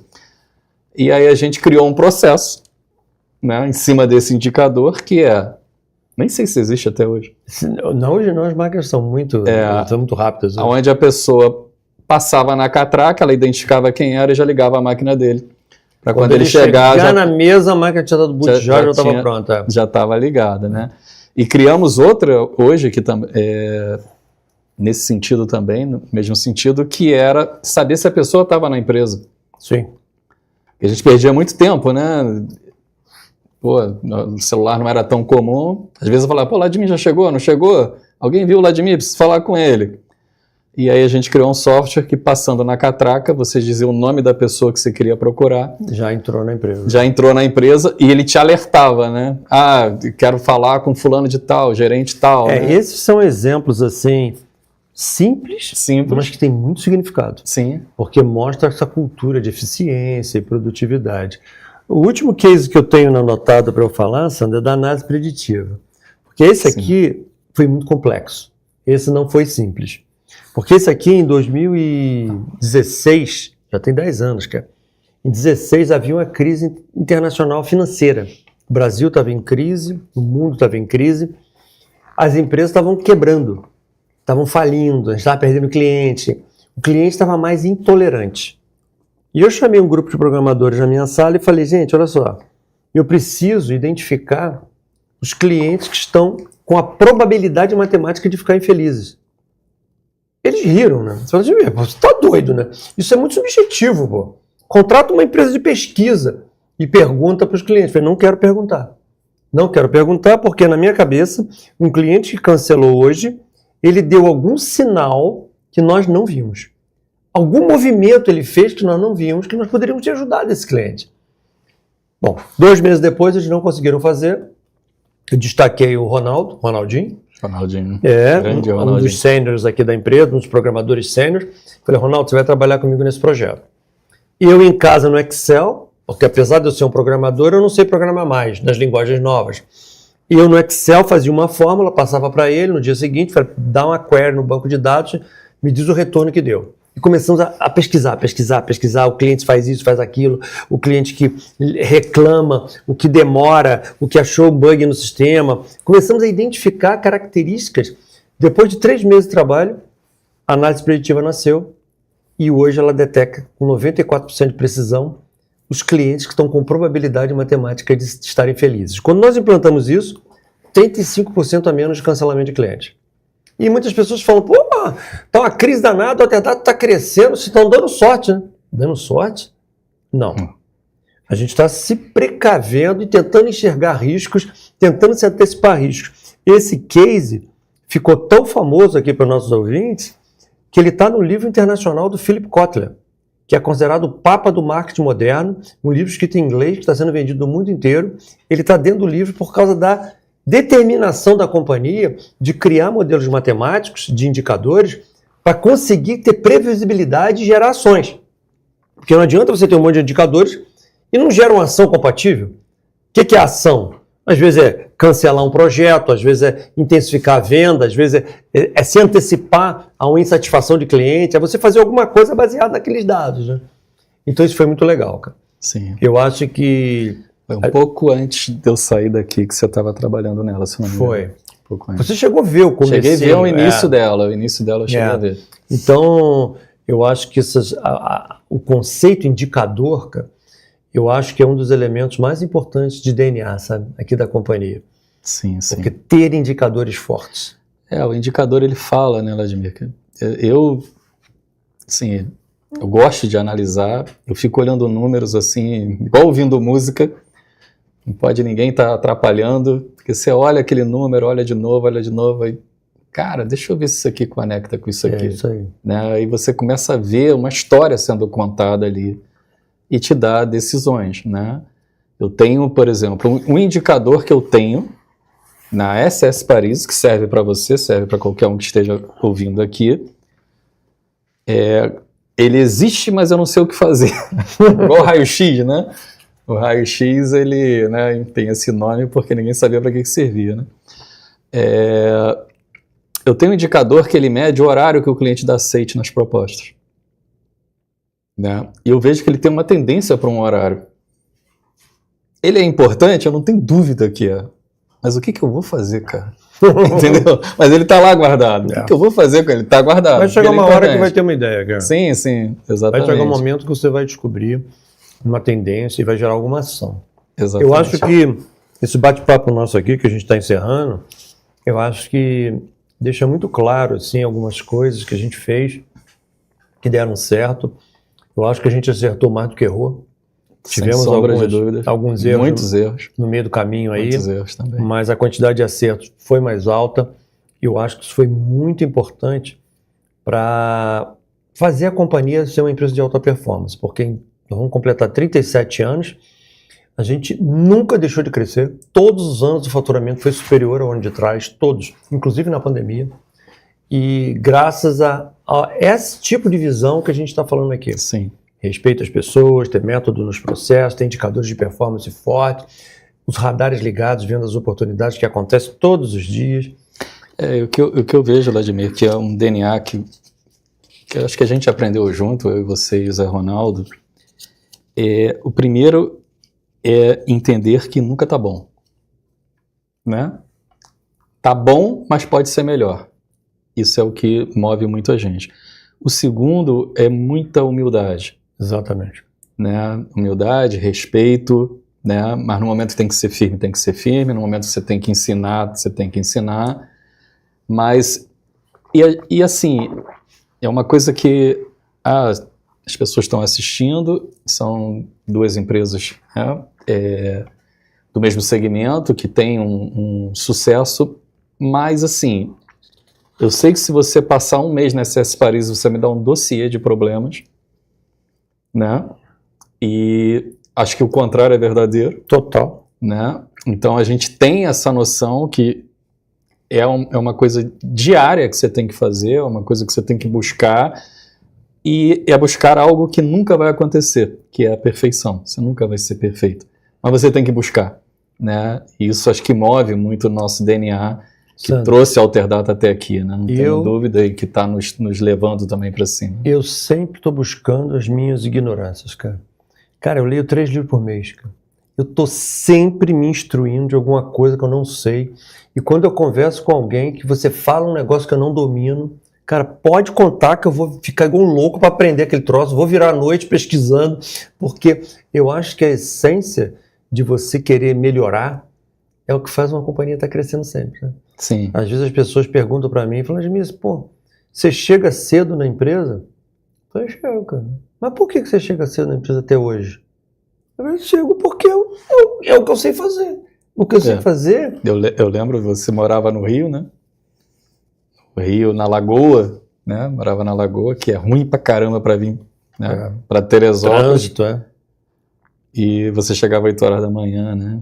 Então era um exemplo, né? E como eu, que morava 5 minutos da Alterdata, ou seja, eu na condição de funcionário, eu conseguiria chegar atrasado, Não, eu me lembro. saber que você já estava na empresa, Eu me né, lembro cara? de você dando esporro em alguns lá, porque Sim. chegava atrasado. Falei, cara, não é possível um negócio desse lá de mim, veio do Rio, 8 horas da manhã, tá aqui. Porque Como é que você mora aqui em 15 minutos da empresa e chega atrasado? existe uma máxima, né? A pessoa que chega atrasado sempre chega atrasado. E eu falava isso, falei, cara, não tem desculpa porque o dono da empresa mora na Lagoa, no Rio, sabe o que é isso, cara? E o cara chega aqui 8 horas da manhã, então não tem desculpa. Não adianta explicar que torceu o pé, que o ônibus atrasou, meu amigo.